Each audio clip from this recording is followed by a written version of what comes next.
దేశభక్తి అంటే వాళ్ళకి అర్థం కాదు అన్నది మీ ప్రాబ్లమా? దేశభక్తి కాన్సెప్టే లేదంటారా? లేదు, అసలు తెలీదు. కాన్సెప్ట్ అనేది మీనింగ్లెస్ కాన్సెప్ట్. ఇప్పుడు మనం India is a great country అంటాం మనం. పాకిస్తాన్ కూడా అదే అంటారు. Pakistan Musharraf are great country, Musharraf whatever is there. Bangkok వాళ్ళు అంటారు ప్రతి కంట్రీ నేనే గొప్ప అంటారు. ప్రతి ఒక్కరు నేనే గొప్ప అనుకుంటే అది గొప్పకి మీనింగ్ ఏంటి అసలు? అది బాలచంద్ర గారి సినిమాలో, ఆకలి రాజన్ సినిమాలో అనమాట ఒక పాట ఉంది, మన తల్లి అన్నపూర్ణ మన అన్న దాన కన్నా వేదభూమి ఇంట్లో ఏగలు తోలుతాం. అది పాయింట్ ఏంటంటే వాట్ ద కంట్రీ రిప్రజెంట్స్. మనకున్న లీడర్స్ మీద మనకి రెస్పెక్ట్ ఉండదు, మన ఇంటి పక్కన వాళ్ళ మీద రెస్పెక్ట్ ఉండదు, మనం కలిసిన ఎంతమంది మీద రెస్పెక్ట్ ఉండదు. కానీ ఒక కామన్ లైన్ ఏంటంటే దేశభక్తి అంటారు.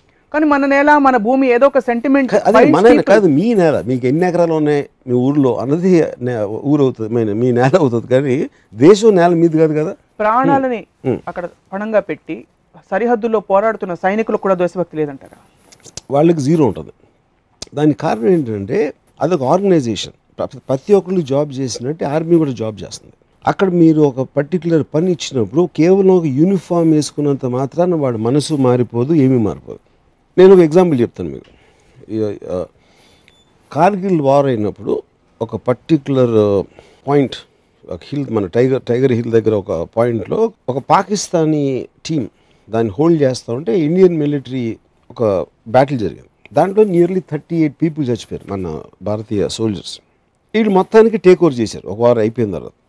ఎప్పుడైతే పాకిస్తాన్ టీం దొరికిందో అక్కడ ఒక క్యాప్టెన్ ఇక్రముద్దీన్ అని అతన్ని చంపేశారు.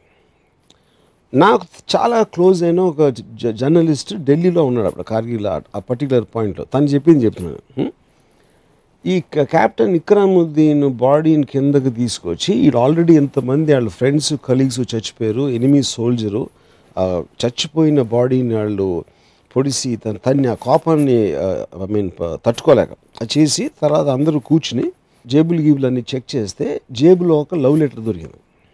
ఎవరు వైఫ్ రాసిన ఒక లెటర్.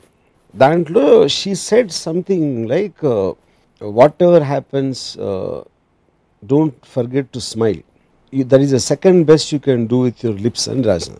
ఒక సోల్జర్ ఏమో మా పెద్ద రొమాంటిక్ రో ఇడు అని ఏదో హిందీలో అన్నాడు. అంటే ఏంట్రా నీ వైఫ్ లేదా ఏంటి అలా మాట్లాడుతావు అని ఇంకోటి కోపం వచ్చింది. సో సడన్గా ఎనిమీ సోల్జరు అక్కడ చచ్చిపోయి పడున్న అతను వాళ్ళకు వచ్చిన లెటరే తనకు వచ్చింది కాబట్టి అతను హ్యూమన్ బీయింగ్ అయిపోయాడు. అటు పాకిస్తాన్ కూడా ఇంకేంటి అనేది మర్చిపోయారు. దాని తర్వాత ఇంకొక లెటర్లో నువ్వు పాయింట్ని పట్టుకోవడానికి బాగా చేస్తున్నావు అని కమాండింగ్ ఆఫీసరు ఒక లెటర్ రాశాడు. ఆ లెటర్ ఉంది ఇంకోటి. అది చూసి ఒక ఇండియన్ సోల్జర్ నవ్వటం మొదలుపెట్టాడు. ఏంటంటే వాళ్ళకు కూడా అదే లెటర్ వచ్చింది, అని తీసుకోవడానికి ఎంతో ట్రై చేస్తున్నాను, మిమ్మల్ని కమెంట్ చేస్తున్నాను. సో ఈ రెండిట్లో ఏమైంది, సడన్గా అక్కడ ఉన్న పరిస్థితిలో ఒకళ్ళ బ్యాక్గ్రౌండ్ ఒకళ్ళు తెలియటం వలన వాళ్ళిద్దరూ కలిసి మనుషులు అయిపోయారు. ఇండియా పాకిస్తాన్.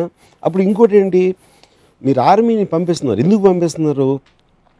ఢిల్లీలో ఉన్న కొంతమంది డిసైడ్ చేస్తారు ఏదో ఒకటి వెళ్ళి అని కొట్టేయడం. వీళ్ళు క్వశ్చన్ చేయరు, ఎందుకని క్వశ్చన్ చేయాల్సిన ఆథరైజేషన్ వాళ్ళకు ఉండదు. దేశభక్తి అనేది ఏంటి, అది వెళ్ళిన వాడిని చంపేయని ఆర్డర్ ఇచ్చినప్పుడు చంపేయటానికి నేను నా దేశం మీదకి వస్తాడా అని అలాంటి ఎమోషన్ తోటి వెళ్ళరంటున్నా. అది నేను చెప్పేది.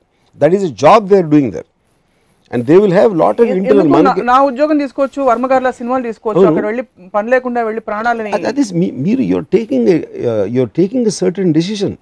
ఆర్మీలో చేరిన అందరూ కేవలం దేశాన్ని రక్షించుకోవడానికి, దేశానికి ప్రాణాలు ఇవ్వడానికి కానీ ఎవ్వరు వెళ్ళరు. నాకు చాలా మంది తెలుసు.